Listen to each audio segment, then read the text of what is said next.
Batam, kota besar yang berada di Provinsi Kepulauan Riau, merupakan kota dengan letak yang strategis dan berada di jalur pelayaran internasional.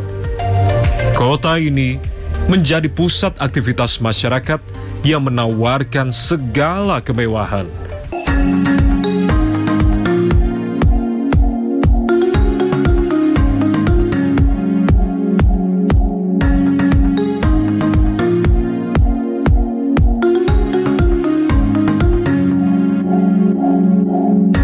Wilayah Kota Batam terdiri dari banyak kepulauan di sekitarnya, salah satunya Pulau Belakang Padang.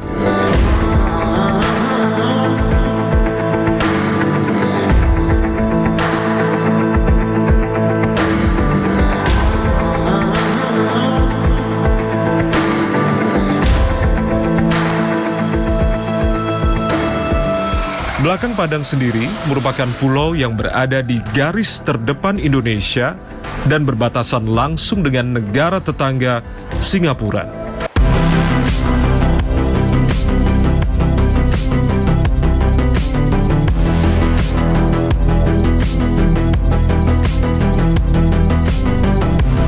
Mendapat julukan Pulau Penawar Rindu, dahulu Pulau Belakang Padang digunakan sebagai pusat kecamatan untuk pulau-pulau kecil di sekitar Batam. Kalau nak ikut sejarah daripada orang tua saya, yang masuk ke Belakang Padang ini, dua suku yang masuk, Pak. Pertama Jawa, kedua Bugis. Karena Belakang Padang ini cuma dua aja dulu yang dinama, Kampung Jawa, Kampung Bugis. Jadi dulu kami di Belakang Padang ini termasuk ibu kotanya dulu di Sambu, Pak. Jadi di Sambu lah, nak belanja apa, nonton film apa semua di Sambu. Jadi di sini itu belum ada apa-apa lagi. Ya. Saya pun yang waktu meletakkan Penawar Rindu ini itu adalah Pak Wali Kota Pak Nyat Kadir. Jadi Pak Nyat Kadir jadi wali kota, peresmian tempat ini itu langsung diletak dia Penawar Rindu.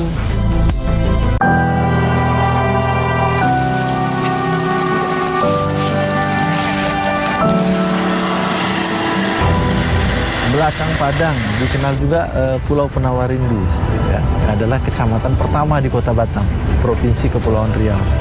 Jadi cikal bakal sebelum terbentuknya Batam, Kota Batam yang megah sekarang itu berawal dari Belakang Padang.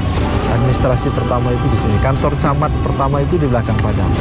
Kemudian instansi-instansi vertikal di sini itu ada bea cukai, kemudian ada imigrasi, ya, kemudian dulu ada kejaksaan. Ya, semuanya berawal dari Belakang Padang.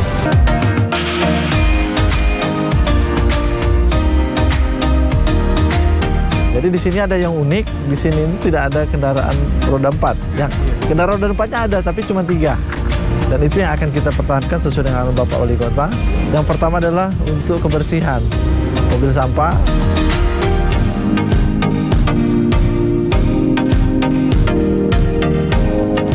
Kemudian yang kedua untuk ambulan, menjemput maupun mengantar ke pelabuhan. Dan yang ketiga mobil jenazah.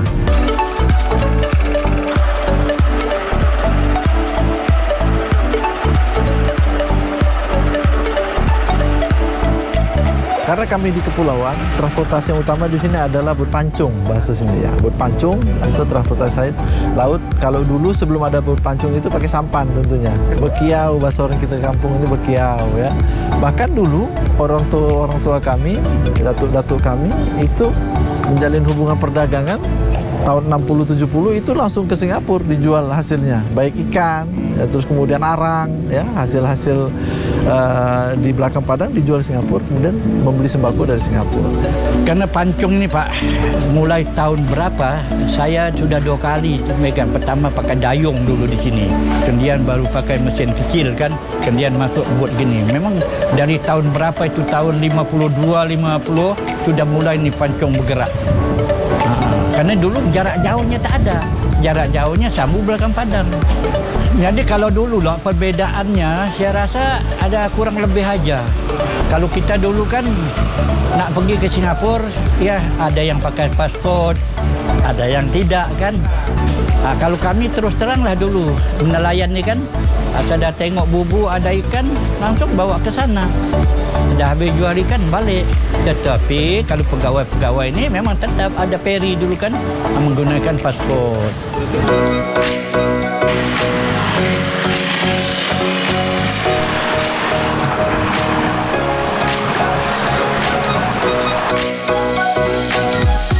Belanjanya dulu kami di sana dulu, maupun berasnya, makanya gulanya kan banyak kan belanja kami yang di Singapura sana. Pagi dapat ikan, nengok bubu kan, berangkat ke sana. Dah habis belanja balik. Nanti sore ada ikan lagi, bawa lagi. Karena dekat kan. Tu biar merin apapun di sana dia tak apa-apa. Belanjanya orang sini ke sana, bawa ikan pun orang sini ke sana. Pertama kami di sini memang rata-rata adalah uang dolar Singapura. Kalau ringgit Malaysia tak pernah masuk sini. Setelah uang dolar masuk, kita konfrontasi dulu tu tahun 63 ataupun 64 itu kan, itu sudah masuk rupiah KR. Ya, masuk uang KR itu, uang Pekanbaru. 1 KR itu dulu 1 dolar. Nah, setelah tahun 65 habis konfrontasi, itu langsung masuk uang rupiah sampai sekarang lah. Jadi sudah 3 mata uang kami di belakang padang ni. Dolar, KR, rupiah.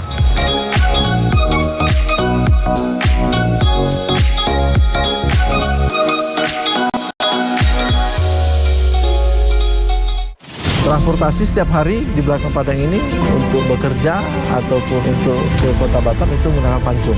Dan itu 24 jam ada. Kita tidak bisa mengatakan, oh budaya ini tak boleh di belakang padang, oh budaya tak boleh. Pokoknya apa yang ada di belakang padang itu kita rangkul semua.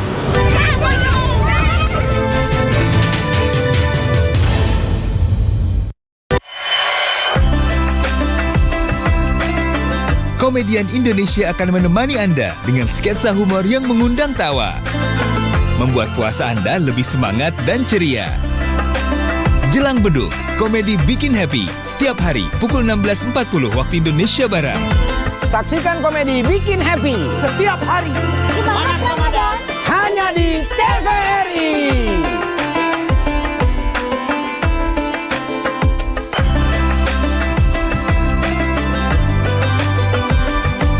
Tausiah penyejuk iman yang menambah wawasan tentang Islam. Al-Quran turun di Makkah, ay Bakkah. Hifdzul amal, yaitu menjaga harta kekayaan kita. Bersama para ustadz ternama. Berjihadlah di jalan Allah. Muhasabah setiap hari pukul 16.30 waktu Indonesia Barat.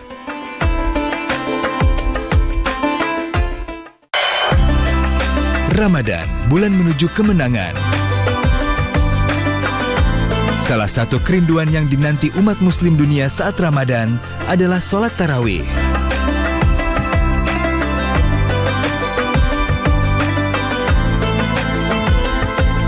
Sholat tarawih dari Mekah setiap hari langsung dari Masjidil Haram Mekah pukul 1 waktu Indonesia Barat.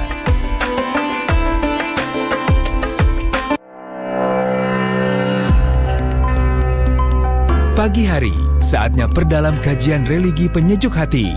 Baik Bapak Ibu jamaah rahimakumullah, para pemirsa dimanapun berada, Mas Hafid, Teh. Menambah pengetahuan tentang Islam yang syarat akan makna. Dan ciptaan Allah Subhanahu wa Ta'ala. Karena tentu dengan kekuatannya masing-masing. Serambi Islami, setiap hari pukul 4.30 waktu Indonesia Barat.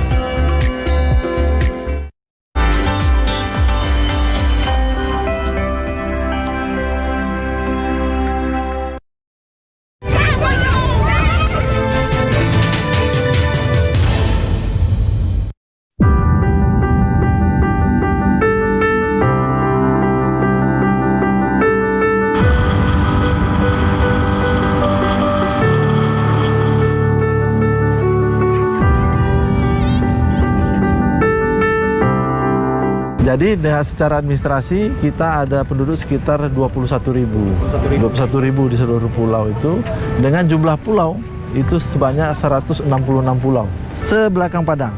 166 pulau yang berpenghuni itu 44 pulau. 122 tidak berpenghuni. Itu berdasarkan data dari Badan Geospasial. Jadi sudah didata 2019 166. Kalau terkait dengan pekerjaan hampir bisa dikatakan kalau di 4 kelurahan yang di pulau itu mayoritas hampir 90% nelayan. Tetapi kalau yang di belakang Padang ini itu sebagian juga sudah bekerja di sektor industri, terutama yang anak-anak muda sekarang. Oleh karena itu setiap pagi itu ada bot langganan maupun bot penumpang itu setiap pagi membawa anak-anak kita yang kerja di Kota Batam. Transportasi setiap hari di belakang Padang ini untuk bekerja ataupun untuk ke Kota Batam itu menggunakan pancung. Dan itu 24 jam ada. 24 jam ada. Untuk setiap hari reguler itu 18.000. 18.000, tetapi kalau kita ingin charter langsung itu bisa lebih cepat. Jadi yang lama itu menunggu regulernya itu biasanya 12 orang baru jalan. Jadi setiap hari aktivitasnya itu ke Batam ataupun misalnya rujukan kalau ada yang sakit itu setiap hari 24 jam sudah standby.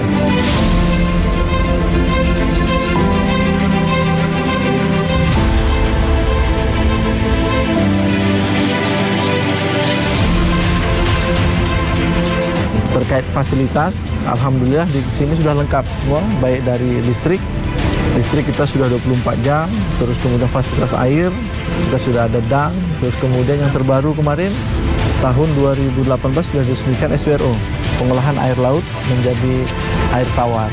Karena memang sebelum adanya fasilitas itu memang banyak permasalahan itu masalah air bersih.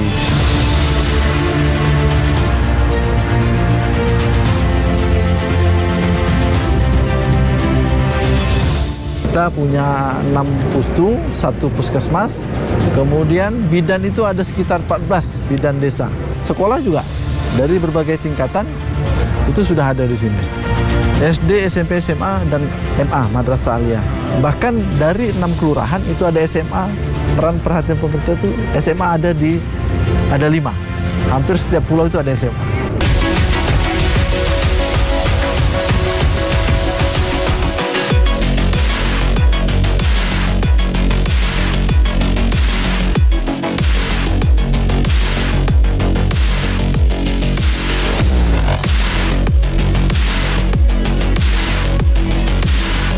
Di sini tradisinya lebih banyak rumah panggung. Rumah panggung karena memang ini menyangkut dengan budaya dan pekerjaan mereka di laut. Ya, di laut, jadi masuk rumah itu lewat boat, terus kemudian nanti mencari nafkah di laut. Jadi banyak tradisi di rumah laut. Kalau dikatakan toleransi itu pertama itu di Batam, toleransi pertama itu di belakang Padang. Banyak pedagang-pedagang kita, ya, kedai kopi, kemudian itu pedagang di pasar itu etnis Tionghoa itu sudah lama akulturasi budaya dengan Muslim. Ada di sini tepekong itu sejak tahun 60-an sudah ada di sini. Tepekong di belakang Padang. Terus kemudian ada beberapa kawan-kawan kita yang Nasrani juga ada di sini dari Indonesia Timur. Jadi sudah lama dan tidak ada permasalahan sampai sekarang. Sudah bertahun-tahun di belakang Padang semuanya hidup rukun damai. Kalau di sini Pak, karena kita ini pulau kecil, ya. Jadi permasalahan perbedaan agama, perbedaan muslim, perbedaan suku itu nampaknya belakang Padang. Alhamdulillah. Saya betul-betul menguasai betul. Nah, jadi ada orang Cina meninggal, ada orang Melayu mau pergi mengantar, silakan, tak ada masalah. Orang Cina gitu juga. Jadi tidak ada baratnya ada bermusuhan tak ada.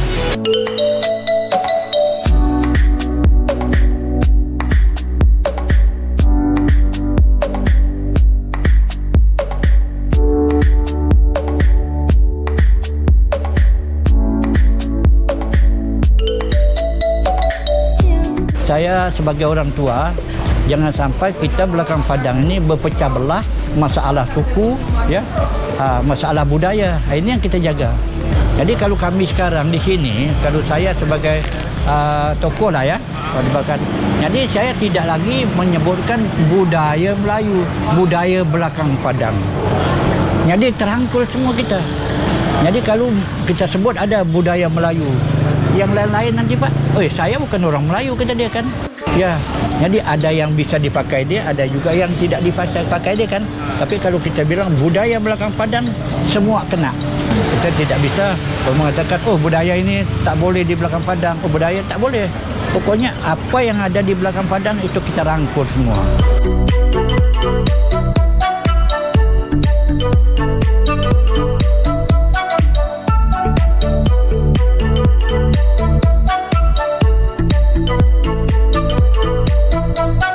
Jadi di sini kita tetap mempertahankan kesederhanaan menggunakan transportasi becak sebagai juga untuk mendukung pariwisata di belakang padang.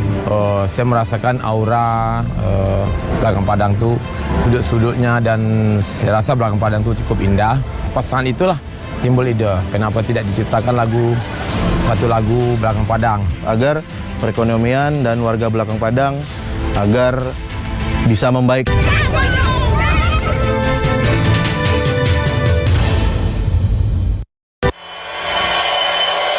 Halo Sobat Milenial, gimana nih puasanya?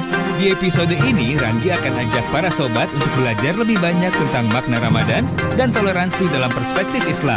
Kasih masukan gimana puasanya, beristighfar bersama, berdoa, dan sebagainya. Tantangan terberat itu bukan berarti... Jangan kelewat ya, Sobat Milenial, bersama Habib Idrus Salim Al-Jufri, Sabtu 9 April 2022, pukul 20 waktu Indonesia Barat.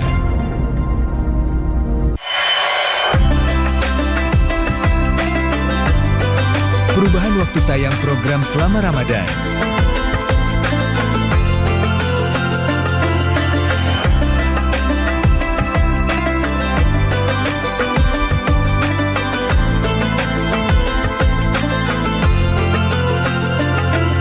Terus saksikan hanya di TVRI. Semangat Ramadan.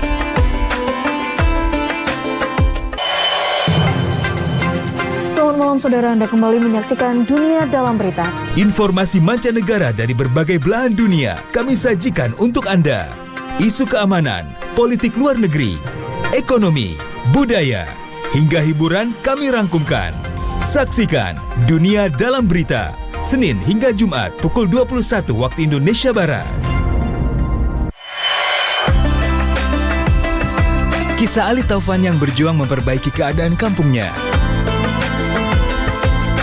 Saat ia sudah mulai berhasil mengubah musola menjadi masjid, banyak orang yang tidak menyukainya. Bagaimana kisah Ali selanjutnya? Sinetron Marbot Ali, setiap Sabtu pukul 9.30 waktu Indonesia Barat dan 22.30 waktu Indonesia Barat.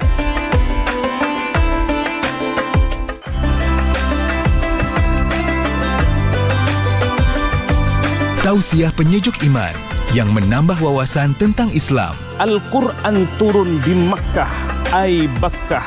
Hibdul amal, yaitu menjaga harta kekayaan kita. Bersama para ustadz ternama. Berjihadlah di jalan Allah. Muhasabah, setiap hari pukul 16.30 waktu Indonesia Barat.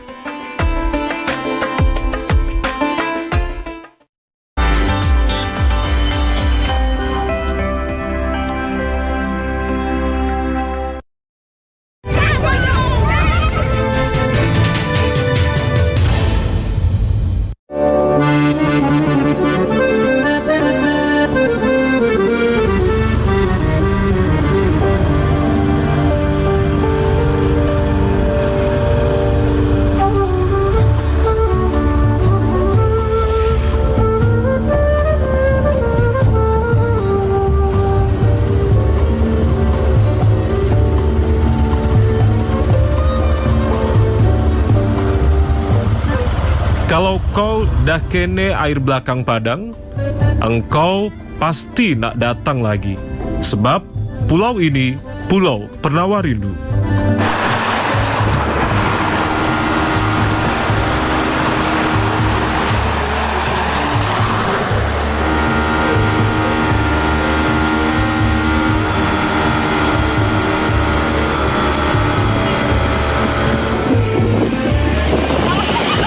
Inilah pantun Melayu yang menggambarkan suasana kehidupan belakang padang.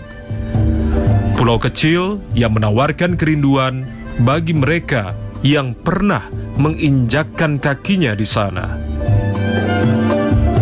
Kemudian juga dikatakan penawar rindu karena memang banyak yang setelah bertugas di sini itu rindu dengan suasana di sini. Ya, tentunya untuk mendukung pariwisata, tentu ada beberapa aspek yang perlu dipersiapkan. Pertama akses tadi, akses ya. Terus yang kedua tentunya infrastruktur. Pak Wali Kota mulai tahun lalu 2021 itu sudah membesarkan jalan utama ini. Mulai dari depan pelabuhan sampai nanti ke Gedung Nasional. Gedung Nasional itu sering ada event di situ ya. Jadi jalan dilebarkan sehingga nanti konsep wisatanya ramah lingkungan, jalan atau bersepeda.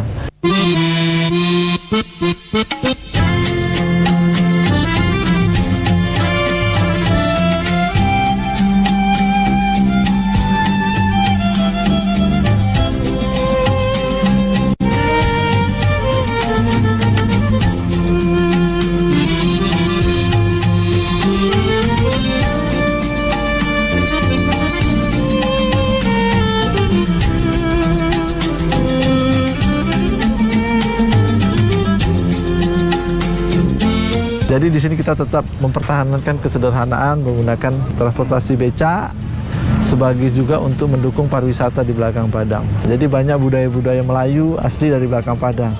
Seperti gasing, kemudian zikir barat, terus kemudian tari-tari Melayu, tari zapin itu ada di belakang Padang.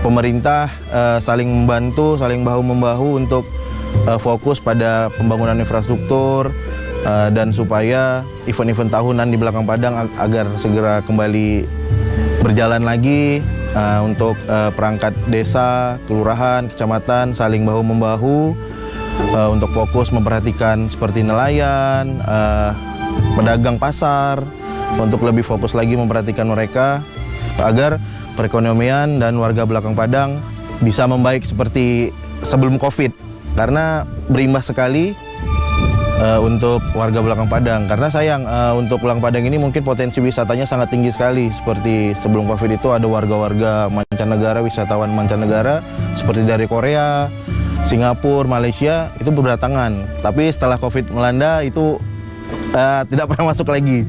Semoga belakang Padang ini kembali lagi seperti dahulu. Objek-objek wisata dari mancanegara itu kembali lagi ke sini.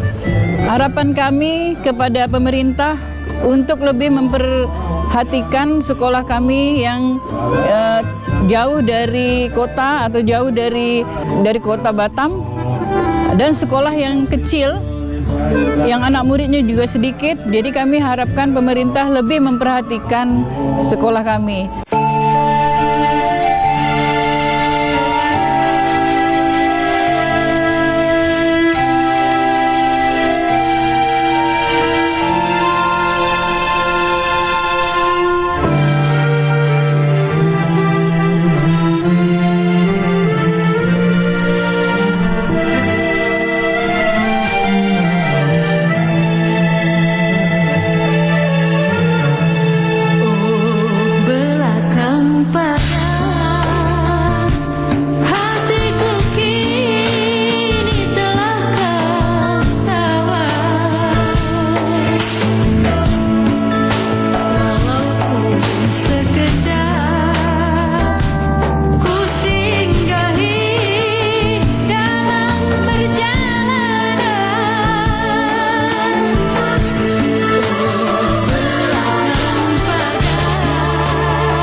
saya merasakan aura Belakang Padang tuh sudut-sudutnya, dan saya rasa Belakang Padang tuh cukup indah.